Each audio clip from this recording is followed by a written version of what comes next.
السلام عليكم ورحمة الله وبركاته. مرحبا بكم أعزائي المشاهدين في فيديو جديد على القناة. قبل أن نبدأ لا تنسوا دعمنا بلايك للفيديو والاشتراك في القناة وتفعيل جرس الإشعارات حتى يصلكم كل جديد، لأن ما عشناه اليوم في كأس العرب كان مليئا بالإثارة والدراما الكروية حتى اللحظات الأخيرة. اليوم كتبت كرة القدم العربية فصلا جديدا من فصولها المميزة بعدما حجز المنتخبان المغربي والأردني مقعديهما في نهائي كأس العرب في سيناريو لم يكن متوقعا للكثيرين، لكنه كان مستحقا بكل المقاييس.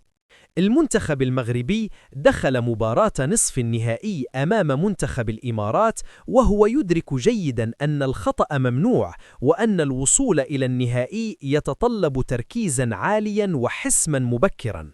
منذ الدقائق الأولى ظهر أسود الأطلس بشخصية قوية، ضغط متقدم، استحواذ إيجابي، وانتشار ممتاز في جميع خطوط الملعب. المنتخب الإماراتي حاول مجاراة الإيقاع، لكنه وجد نفسه أمام منتخب منظم يعرف ماذا يريد. المغرب لم يمنح الخصم فرصة لالتقاط الأنفاس، وبدأ في تهديد المرمى مبكرا عبر تحركات ذكية وسرعة في التحول من الدفاع إلى الهجوم. وجاء الهدف الأول ليترجم هذا التفوق بعد هجمة جماعية مميزة، تبادل للتمريرات وإنهاء دقيق أشعل المدرجات وأعطى إشارة واضحة أن المغرب دخل من أجل الحسم لا غير. الهدف لم يكن مجرد تقدم في النتيجة، بل ضربة معنوية قوية للمنافس.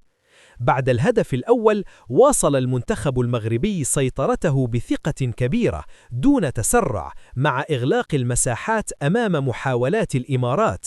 ومع بداية الشوط الثاني بدأ واضحا أن المغرب أقرب لتسجيل الهدف الثاني من أي وقت مضى.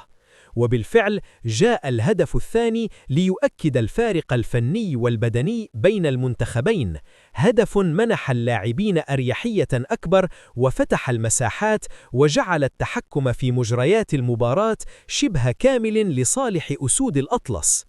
وقبل نهاية اللقاء جاء الهدف الثالث ليحسم الأمور نهائيا ويعلن تأهل المنتخب المغربي إلى نهائي كأس العرب بثلاثية نظيفة: أداء قوي، نتيجة عريضة، ورسالة واضحة لكل المنافسين بأن المغرب مرشح حقيقي للتتويج باللقب.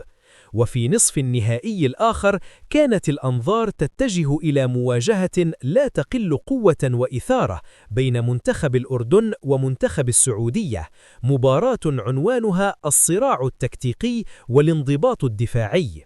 منتخب الأردن دخل اللقاء بتركيز كبير، منظما في الدفاع، صبورا في الهجوم، ومدركا أن التفاصيل الصغيرة قد تصنع الفارق.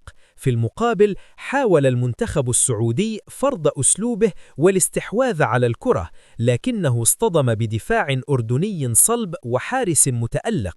الدقائق مرت، التوتر ازداد، والفرص كانت قليلة لكنها خطيرة، إلى أن جاءت اللحظة الحاسمة: هجمة أردنية منظمة، استغلال مثالي للمساحات، وتسديدة سكنت الشباك. هدف تاريخي أشعل فرحة عارمة في المدرجات وأمام الشاشات. بعد الهدف أظهر المنتخب الأردني شخصية قوية وروحا قتالية عالية، تراجع منظم، تركيز في التغطية، وإغلاق كل المنافذ أمام محاولات السعودية التي ضغطت بقوة في الدقائق الأخيرة، لكنها لم تنجح في العودة. ومع صافرة النهاية انفجرت فرحة النشامة: إنجاز تاريخي وتأهل مستحق إلى نهائي كأس العرب في واحدة من أبرز مباريات البطولة من حيث الانضباط والروح القتالية. وهكذا أصبح النهائي واضحا: المغرب في مواجهة الأردن، نهائي عربي خالص يجمع بين منتخبين قدما مستويات كبيرة طوال البطولة، وأثبتا أن الإصرار والطموح قادران على صناعة المجد. نهائي ليس مجرد مباراة على لقب، بل مواجهة تحمل الكثير من المعاني. جماهير عطشانة، تاريخ يكتب، وحلم عربي ينتظر من يحققه. المغرب بطموحه الكبير وخبرته، والأردن بروحه القتالية وانضباطه، في ليلة تعد بأن تكون استثنائية. الآن نترك لكم الكلمة. من ترونه الأقرب للتتويج بكأس العرب؟